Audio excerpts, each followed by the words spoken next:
두려워하지 말고 믿기만 하라. 아멘.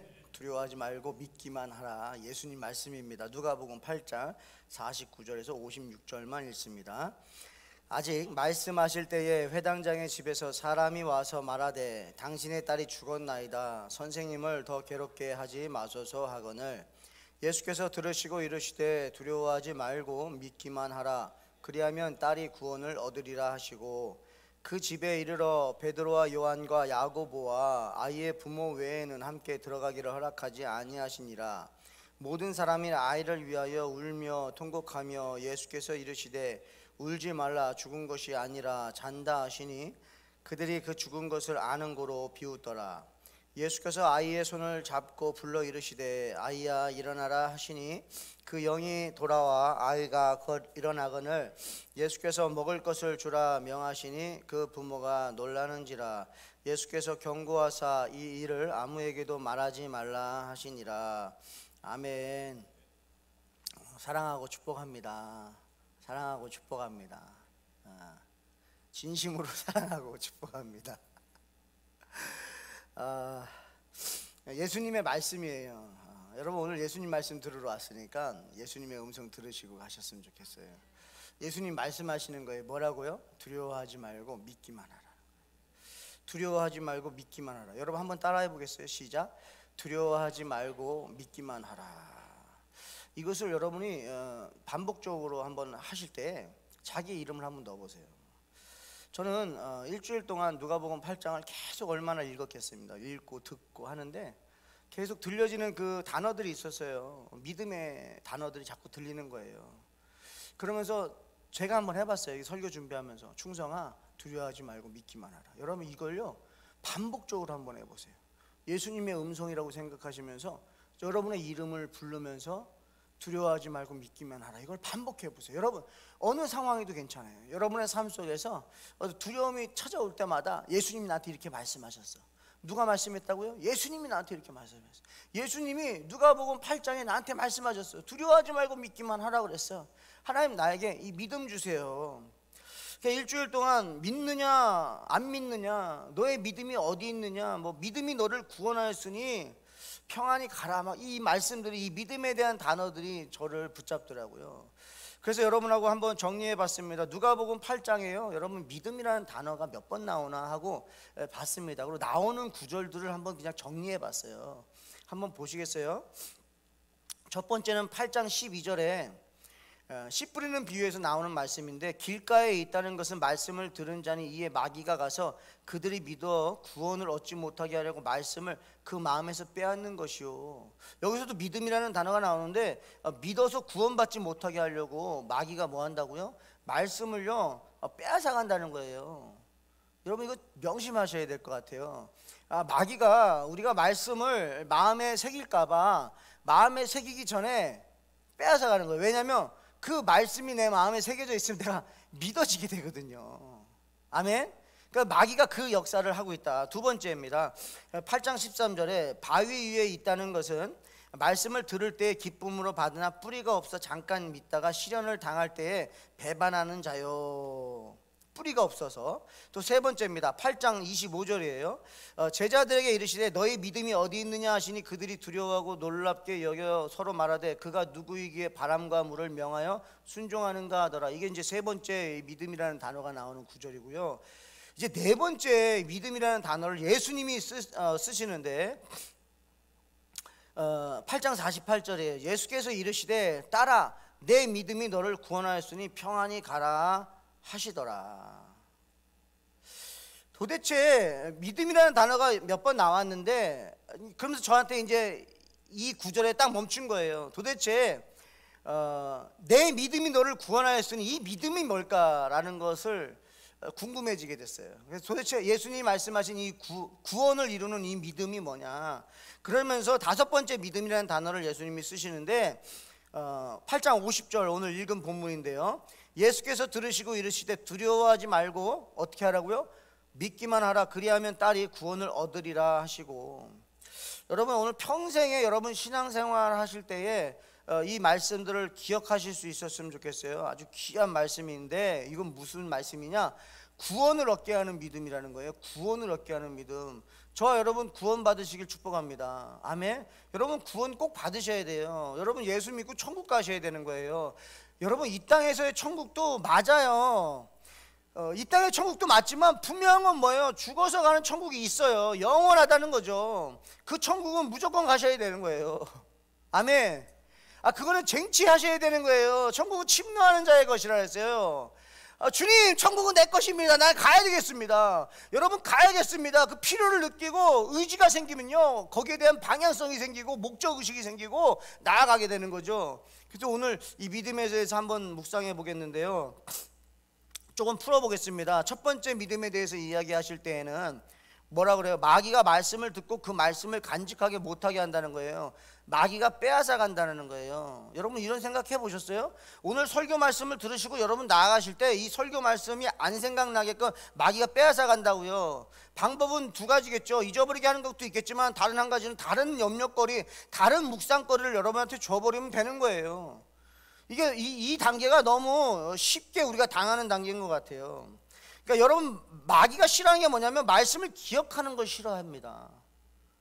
여러분 신앙생활 잘하고 싶잖아요. 우리 이게 감정으로 하는 게 아니라요, 신앙생활은요 말씀을 의지해서 하는 것이 신앙생활입니다. 아멘. 그러니까 말씀이 있을 때 말씀에 성령님의 감동하심이 오는 거죠. 이 말씀대로 살아야겠다라고 하는 감동이 생기면서 결단하게 되고 그렇게 살아갈 때에 성령님의 역사하심이 드러나는 거죠. 근데 이것을 누가 싫어한다고요? 마귀가 싫어한다고요. 여러분 마귀가 여러분들 그 말씀을 기억하는 걸 싫어하세요. 그래서 그런가요? 우리가 일주일 후에 지난주 설교 뭐였어요? 물어보면 거의 기억을 못 하잖아요. 기억하시죠? 기억을 못 해요. 저도 생각을 해야 기억을 해요. 제가 전도사님하고도 만나서 얘기할 때마다 자꾸 우리는 질문합니다. 말씀을 자꾸 기억하려고 해요. 근데 제가 한 달 전만 해도 늘 사용했던 그 성경 구절이요 갑자기 생각이 안 나더라고요. 제가 깜짝 놀랐어요. 전도사님 이거 봐요. 저도 말씀을 계속 붙잡고 있지 않으면 생각이 안 난다고. 여러분이 지금까지 하나님이 주신 말씀들을요 여러분 쓰시기도 하고요 외우시기도 하고요 계속 여러분의 것으로 만드셔서 그 말씀 떠나지 않기를 은혜가 있기를 축복합니다. 두 번째 믿음에 대해서 말씀하신 것은 뭐냐면 말씀을 듣기는 해요 기뻐했다는 거예요. 그 설교 말씀을 듣고 아니면 말씀을 읽고 했을 때 기뻤다는 거예요. 왜 기뻤을까요? 위로해 주는 말씀을 하시니까. 그러니까 그저 그냥 나를 사랑한다고만 말씀해 주시고 위로해 주시는 말만 해 주시니까 그게 너무 좋았던 거예요. 그런데 시련이 오잖아요. 금방 잃어버린다는 거예요. 금방 배신한다는 거예요. 왜냐하면 그냥 좋은 기분을 유지하기 위해서 신앙생활, 좋은 기분을 유지하기 위해서 말씀을 듣는 게 아니고 우리가 말씀을 듣는 건 뭐예요? 하나님이 주시는 기쁨을 누리기 위해서입니다. 아멘. 내가 생각하는 기쁨이 아니에요. 하나님이 주시는 기쁨이에요. 하나님이 주시는 기쁨을 누리려면요 말씀을 통해서 우리가 스트러글이 막 일어나는 거예요. 그래야 정상이죠. 그런 일들이 우리 안에 일어날 때에 마귀가 어떻게 하지 못하는 거예요. 세 번째입니다. 제자들에게 하신 말씀이에요. 저는 이 말씀 몇 번 여러분하고 나눴습니다. 너희 믿음이 어디 있느냐는 거예요. 너희 지금 뭐 믿고 있는 거야? 너희 믿음의 대상이 누구야? 어디 있는 거야? 그분은 어떤 분이야? 질문하는 것 같아요. 너희 믿음은 어디 있느냐 이 질문 안에 넌 지금 도대체 뭐 믿고 있니? 넌 지금 누구 믿고 있니? 그분은 도대체 어떤 분이니? 이런 질문들이 이 안에 함축된 것 같아요. 왜 그러냐면 제자들이 두려워해요. 그러니까 예수님이 좀 어이가 없는 것 같은 거예요. 야 얘들아 너희들 지금 너희 믿음이 어디 있느냐? Where is your faith? 그러잖아요. 예수 그리스도를 믿는, 예수 그리스도의 신실함이거든요. 그러니까 성경에서 영어로 faith 나오는 건요 예수님의 신실함으로 여러분들이 번역하셔도 돼요. 근데 believe는 우리가 그 신실하심을 믿는 거란 말이에요. 그러니까 너희 믿음이 어디 있냐는 건 뭐냐면 너희들이 믿는 그 예수의 신실함이 어디 있냐는 거예요. 여러분 한번 자가 진단해 보세요. 내 안에 신실한 예수 그리스도의 신실하심이 내 안에 있나? 그걸 내가 믿고 있나? 예수님이 진짜 나와 함께 하신다는 거, 예수님이 나를 포기하지 않는다는 걸 내가 믿고 있나? 내가 혹시 예수님이 어떤 분인지 모르고 예수님을 믿고 있는 건 아닌가? 왜냐하면 제자들이 그랬어요. 제자들이 예수님의 존재를 메시아로 보지 않았어요. 제자들이 따라다닐 때는요, 왜냐하면 사람들이 예수님을 좋아하지요. 예수님 병자를 낫게 하시죠. 예수님이 죽은 자도 살리시죠. 막 기적을 행하시니까 너무 좋은 거예요. 신나는 거예요. 이게 어떻게 보면은 아까 말한 것죠. 반석 위에 뿌려지지, 그러니까 바위 위에. 그러니까 들을 땐 좋아요. 근데 시련이 오면 배반하는 거. 딱 12제자 그랬잖아요. 딱 시련 오니까 어떻게 해? 그냥 도망가잖아요. 배반한다니까요. 여러분, 시련이 왔을 때에 그때 믿음이 보인다는 말도 있잖아요. 시련이 왔을 때에 알곡이 보인다는 거예요. 진주가 보인다는 거예요. 근데 너무나 재밌는 건 뭐냐면 제자들도 몰랐던 예수님을요, 마귀가요 아주 보란듯이 얘기해 줍니다. 이렇게 말해요. 8장 28절에 예수를 보고 부르짖으며 그 앞에 엎드려 큰 소리로 불러 이르되 지극히 높으신 하나님의 아들 예수여, 당신이 나와 무슨 상관이 있나이까? 당신께 구하니 나를 괴롭게 하지 마옵소서 하니. 여러분, 누구라고요? 지극히 높은 하나님의 아들 예수여라는 거예요. 지극히 높은 하나님의 아들 예수. 여러분, 우리가 믿는 예수님이 어떤 분이라고요? 지극히 높은 하나님의 아들 예수라는 거예요. 전지전능하세요. 영원하시고요, 변함이 없으세요. 지난 목요일 날도 애써서 말씀 나눴지만 하나님 백성은요, 하나님이 보호하세요. 그런 분이에요. 그런 분을 믿느냐 이거예요. 야, 우리가 점검이 좀 되는 것 같아요. 네 번째 믿음에 대해서 말씀하시는데, 이때 온전한 믿음의 사람을 등장시킵니다. 누구예요? 누구도 예수님의 존재를 알지 못하고 믿을 때 한 여인을 등장시키세요. 바로 12년간 혈류병으로 고생하던 여인이에요. 이 본문은 여러분들이 마가복음 5장 때도 설교를 나눴어요. 근데 오늘은 다른 관점으로 메시지를 전합니다. 그러니까 12년간 혈류병으로 고생하던 여인, 누구도 고쳐주지 못했다고 말해요. 그리고 노력했을 것입니다. 전 재산을 다 들여서라도 이 병을 고치고 싶었을 거예요. 몇 년 동안요? 12년간이요. 12년간. 저는 오늘 요번에 말씀 묵상하면서 12년을 많이 묵상했어요. 12년간 한 가지 병으로 사람들 앞에 나아가지 못하고 살아간다는 거. 야, 12년을 그렇게 산다는 거 어떨까? 여러분, 요즘 코로나 바이러스로 인해서 몇 달간 어떻게 보면 사람들도 저를 피하는 거죠. 저도 사람을 피하고 사람들이 저를 피하는 거죠. 얼마 전에 한 성도님이 저한테 이런 얘기 하시더라고요. 타겟에 갔는데 뭐 좀 물어보려고 마스크도 썼고요, 거리도 뒀어요. 그래서 이제 질문하는 거예요. Excuse me 했더니 그 직원이 화들짝 놀라면서 막 이렇게 행동을 이렇게 하는 거예요. 그 얘기를 저한테 왜 했겠어요? 목사님, 지금 이래요 사람들이. 이 바이러스를 피해야 되는데 이건 무슨 사람이 바이러스가 돼버린 것 같은. 기분이 좋지는 않았을 것 같아요. 자기도 거리 뒀거든요. 근데 막 더 놀래가지고 하는 모습.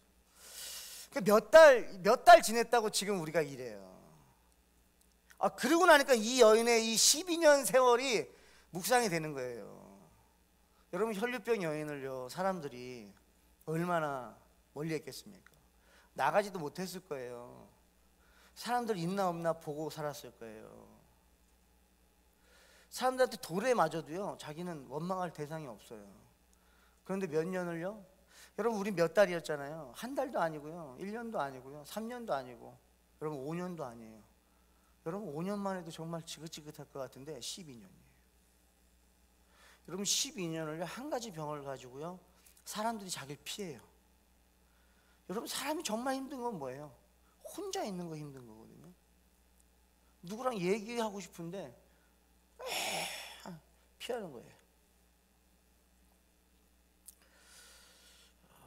이 여인의 믿음은 뭐였을까요? 이 12년이라는 시간을 지내면서 이 여인의 생각은요, 여러 가지 생각이 교차했을 것 같아요. 처음에 원망도 했겠죠. 뭐 불평도 했겠죠. 뭐 화도 내봤겠죠. 그런데 방법이 없어요.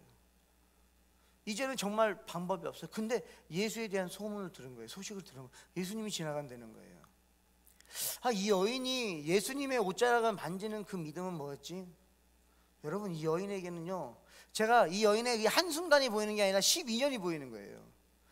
12년 동안 어둠 속에 있었어요.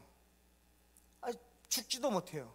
고통 가운데 있는 거예요. 그런데 빛이신 예수님이 저분이 빛이라는 거예요. 그리고 죽은 자도 살리는 소문을 들었을 수도 있어요. 내가 저분의 옷자락만 만져도 혹시 몰라. 왜냐하면 이 여인한테 그것은요, 정말 빛이었어요. 빛이었어요. 이 여인에게 예수님은 빛이었어요. 이 여인이 예수님 앞에 나아갈 수 있었던 믿음은 뭐였지? 하고 묵상하는데 깨달아지는 게 뭐냐면, 이 여인에게 믿음이라는 건 뭐냐면 생명을 건 믿음이었다는 거예요. 이제는 소망이 없어요. 이 여인이 믿은 그 믿음은 생명을 건 믿음이에요. 다시 생각해 봤어요. 이 여인이 가장 두려운 게 뭐였을까라는 생각을 해봤어요. 이 여인이 두려운 게 뭘까? 근데 저는 말씀 묵상 중에 내일이라는 생각이 딱 떠올랐어요. 이 여인에게 내일은 두려움의 시간이었겠다. 내일, 또 똑같은 내일, 지긋지긋한 내일, 이 어둠의 시간이 또 내일 또 와?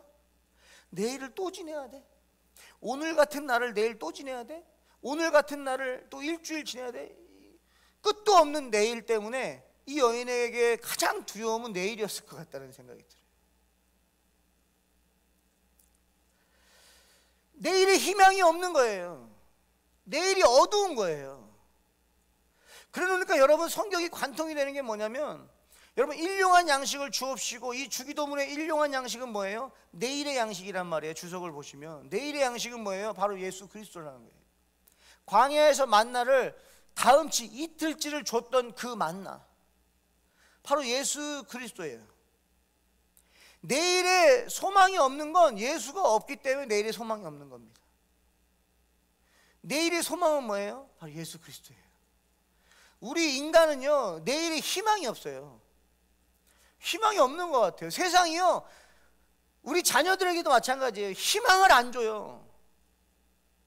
아니, 뭐 어디 좀 이렇게 해볼 만해야 사람들이 뭔가 해볼 거 아닙니까? 근데 가만히 세상을 묵상해 보니까요, 세상은요, 조여오기만 해요. 우리를 조여와요. 숨쉬지 못하게 한다고요. 그리고 내일에 대한 두려움 때문에 오늘을 고통 가운데 살아요. 오늘을 기뻐하지 못해요. 오늘을 누리지 못해요. 그럼 바로 이 여인이 그랬다는 거예요. 이 여인이 내일이 소망이, 희망이 없다 보니까 오늘을 누리지 못하죠. 근데 이 여인에게 예수님이 나타난 거예요. 이 예수님은요, 이 여인에게 남은 마지막 희망이 바로 예수님이었어요.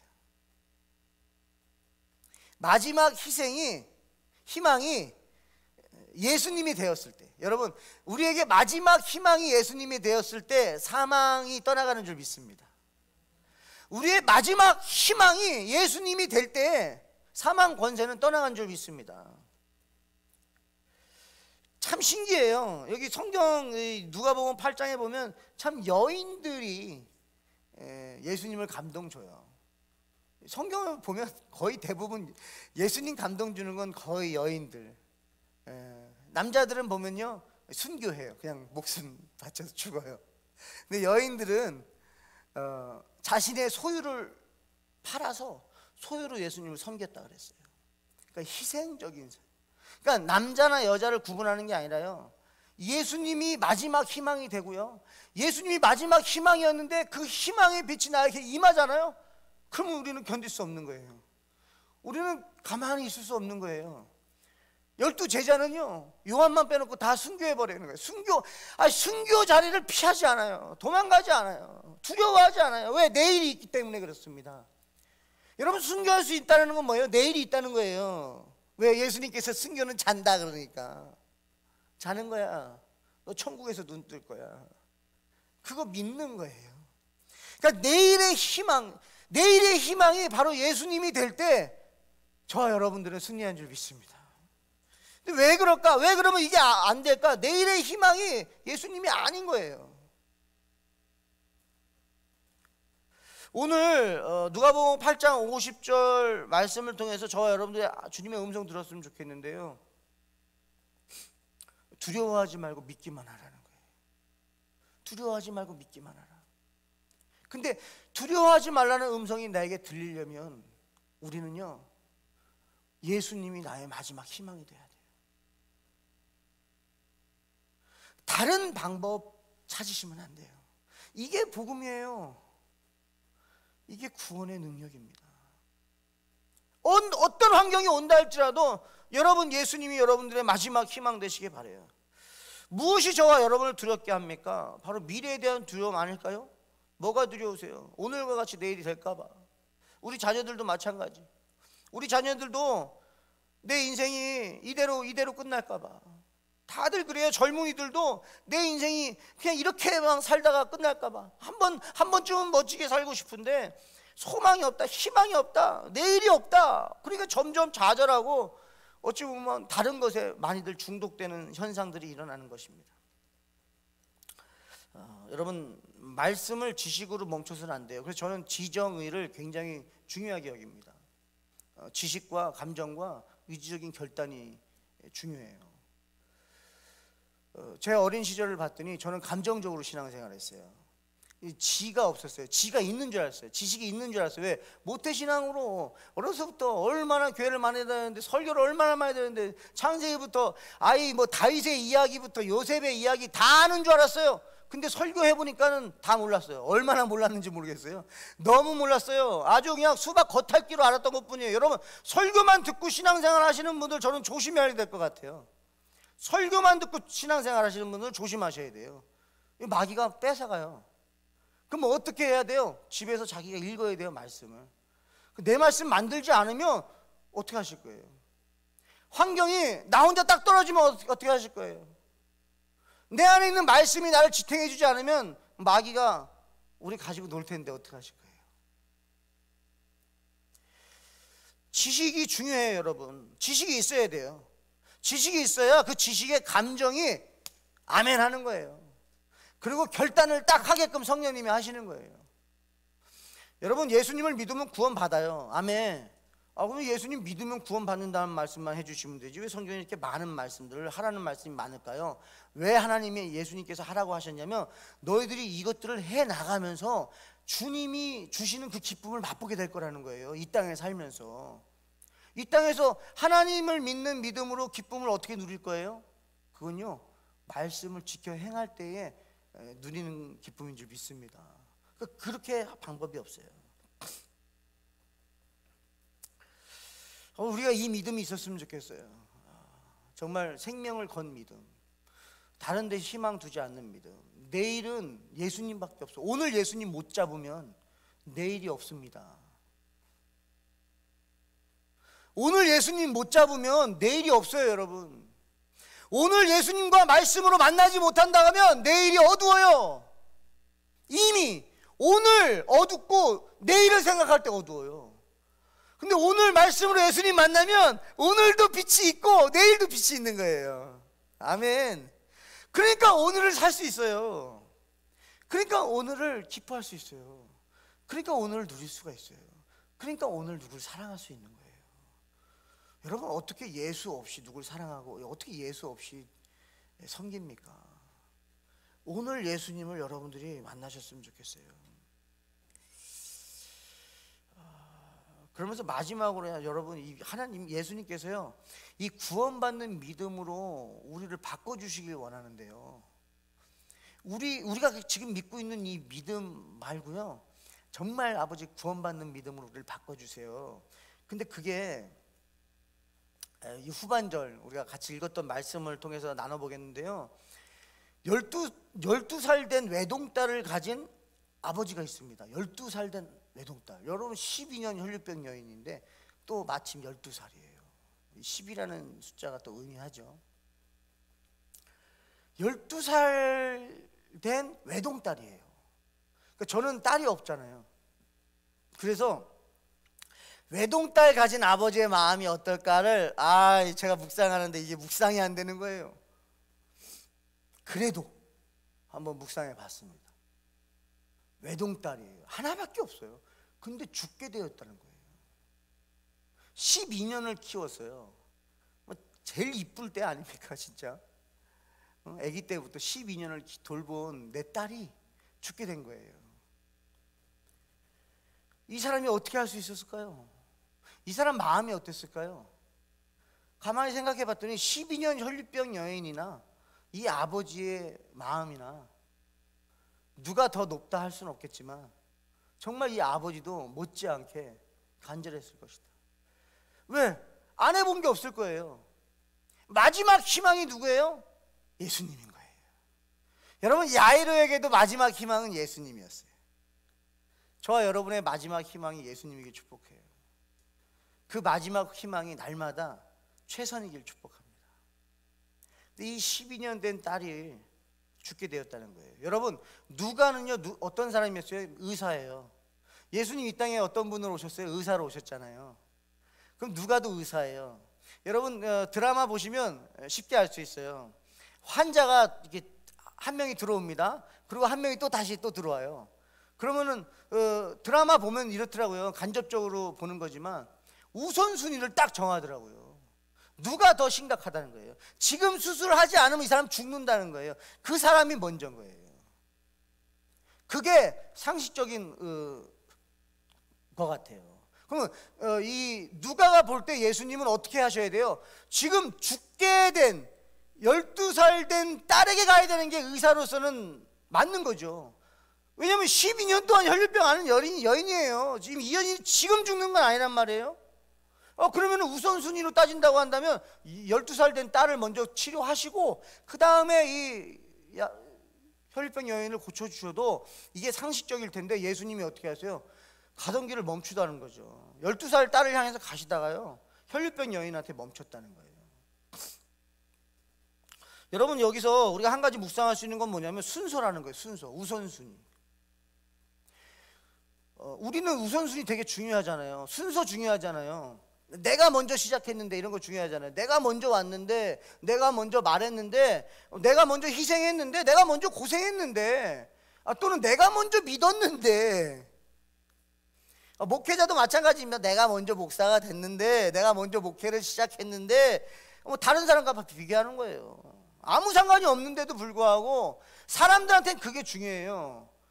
우선순위. 내가 먼저다는 거죠. 내가 먼저 왔잖아요, 목사님. 내가 먼저잖아요. 우리한테는 그 순서가 중요해요. 맞죠? 환자들도 마찬가지죠. 급한 사람이 먼저죠. 그런데요, 여러분, 여기서 관점을 하나만 바꿀게요. 의사가 누구냐에 따라서 이게 달라진다는 거예요. 의사가 만약에 사람이면요, 급한 사람이 먼저예요. 근데 의사가 만약에 예수님이면요, 예수님한테는 우선순위가 상관이 없어요. 만약에 예수님은 죽은 자도 살리는 분이라면 순서가 상관이 없습니다. 아멘. 여러분, 순서에 연연하지 마세요. 여러분 인생의 순서에 연연하지 마세요. 내가 더 오래 살렸는데 아니에요. 내가 더 많이 했는데 괜찮아요. 왜냐하면 우리가 믿는 예수님은요, 그 순서랑 상관없이 역사하시기 때문에 그래요. 아멘. 순서랑 상관없이 모두에게 예수님은 생명을 주세요. 그래서 우리 마태복음 20장 말씀 나눌 때 포도원의 일꾼을 구하시는 우리 하나님을 묵상했잖아요. 먼저 들어왔다고 상관없어요. 다 생명 주세요. 예수님이 어떤 분이냐가 중요하다는 거예요. 여러분이 믿는 예수님이 만약에 전지전능하다면 여러분 우선순위 상관없습니다. 그분이 날 만나기만 한다면 어느 때든 상관없어요. 우리 젊은이들 잘 들어요. 다른 친구들하고 사실은 젊을 때일수록 한 살 차이가 많이 이렇게 눈에 보인다고요. 경쟁이라고요, 경쟁. 괜찮아요. 여러분이 믿는 분이 바로 예수님이라고 한다면 순서 괜찮아요. 하나님이 여러분 쓰실 때 쓰시는 거예요. 아멘이십니까? 순서가 중요한 건 우리 입장이고요. 예수님이 만약에 우리의 구원자라고 한다면, 메시아라고 한다면 순서는 상관없습니다. 결국에는 여러분, 야이로는요, 만약에 야이로에게 예수님이 바로 갔잖아요. 그래서 딸을 치료해 주셨잖아요. 그러면 야이로의 믿음은 어땠을까요? 예수님은 병든 자를 고쳐주시는 분이야 라고 믿었을 거예요. 근데 예수님은요, 야이로에게 어떤 믿음을 주는지 아십니까? 야이로야, 나는 죽은 자도 살리는 사람이야. 야이로의 믿음을 업그레이드 시켜주십니다. 만약에 내가 원할 때 예수님이 역사하셨다면 거기에서 우리의 믿음은 멈출 거예요. 여기 본문으로 본다면 그렇습니다. 예수님이 지금 나를 고쳐주지 않거나, 예수님이 지금 나를 도와주지 않거나, 예수님이 지금 나의 환경을 바꿔주지 않는다고 해서 여러분 실망하지 마세요. 한번 기대하세요. 예수님이 나에게 믿음을 업그레이드 시켜주시려나 보다. 병든 자를 고쳐주시는 믿음에서 죽은 자를 살리시는 예수님을 만나게 하시려고. 여러분, 야이로는요, 이 날 이후로는 예수님을 이렇게 전했을 거예요. 예수님이 병도 고쳐주신대 이렇게 말할 때마다 야이로는 들을 때마다 그랬을 거예요. 아니, 병도 고쳐주신 데가 뭐야? 병도 고쳐주신 데가, 예수님은 죽은 자를 살리시는 분이야. 아멘.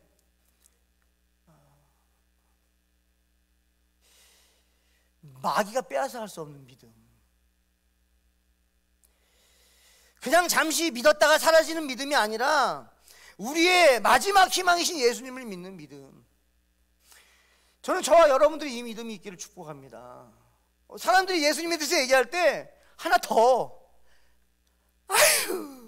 예수님이 그 일도 하시는데 예수님은 전지전능하셔. 예수님은 영원히 변함이 없으신 분이야. 저와 여러분들이 삶의 체험을 통해서 이런 증거되길 축복해요. 그러니까 만약에 내 삶이 지금 내가 원하는 대로 되지 않는다 할지라도 예수님께서는 더 큰 뜻이 있음을 믿습니다. 사드락 메삭 아벳느고가 풀무불 속에 들어갈 때 그 전에 이렇게 고백을 해요. 하나님이 그리 아니하실지라도, 여러분, 그리 아니하실지라도 믿는 믿음. 우리는 왜냐하면 이 야이로의 이 상황을 우리는 봤잖아요. 말씀을 통해서.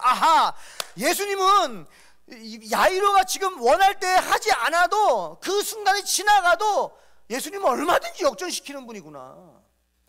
조급한 건 누구예요? 나였다는 거예요. 조급한 건 나였다는 거예요. 그래서 여러분, 제가 이 말씀을 이렇게 막 8장을 묵상하면서 우리가 이런 고백이 있었으면 좋겠다라는 생각으로 이렇게 한번 고백해 보겠습니다. 예수님이 아무 말씀 없이 주무시고 계시더라도 내 인생의 주인이시고 내 인생뿐만 아니라 세상 모든 만물의 주인이신 것을 믿습니다. 예수님을 믿는 인생이 참 행복합니다. 어찌 바람과 파도를 보고도 평안할 수 있을까요? 예수님이 주무시고 계신 그 배 안에서 어떻게 평안할 수 있을까요? 예수님 고맙습니다. 두려움 속에 빠져 헤매이던 저에게 오셔서 두렵지 않는 믿음 주셔서 감사합니다. 예수님, 오늘도 파도가 많이 치네요. 바람도 많이 부는 날이네요.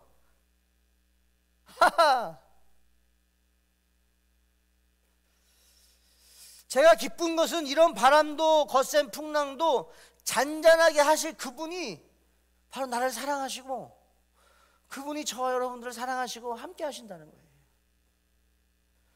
여러분, 바람과 파도 보면서 두려워할 것이 아니라, 예수님, 오늘은 날씨가 좀 그러네요. 그래도 저는 예수님하고 있어서 얼마나 좋아요. 이렇게 우리가 주님으로 인한 평안을 누린다고 주님한테 고백할 때 우리 주님 어떠실까요? 야, 충성아, 너 진짜 평안해? 내 딸아, 내 아들아, 진짜 평안하니? 막 바람이 불어도 폭풍우가 쳐도 평안하니? 야, 내가 이만한 믿음을 보지 못했다. 그 예수님 기뻐하셨으면 좋겠어요. 8장 50절 말씀 한번 읽고 마치겠는데요. 시작. 예수께서 들으시고 이르시되 두려워하지 말고 믿기만 하라. 그리하면 딸이 구원을 얻으리라 하시고. 아멘. 여러분, 두려울수록 어린이들은요, 두려울수록 엄마 품으로 들어가요. 어린 애들은 그렇죠. 어릴 때 보면요, 이렇게 두려움이 오면 엄마 품으로 들어가요. 근데 커도 마찬가지예요. 엄마 품은요 늘 평안한 것 같아요. 많이 안아주십시오. 자녀들을 엄마 품을 느끼게 해주십시오. 피할 곳이 있다는 거죠. 이리 와, 이리 와. 내 안으로 들어와. 엄마 품이 있다면 두려움이 떠나갈 것입니다. 그런데 예수님이 우리의 도피성이세요. 우리의 대제사장이 되셔서 저와 여러분을 위해서, 저와 여러분의 두려움을 없애기 위해 대신 죽으심으로 우리에게 새 생명과 희망을 주신 분입니다. 오늘 저와 여러분은 예수님의 품속으로, 말씀 속으로 더 깊이 들어가셔서 평안을 누리는 주님의 자녀 되시기를 주님의 축복합니다. 아멘.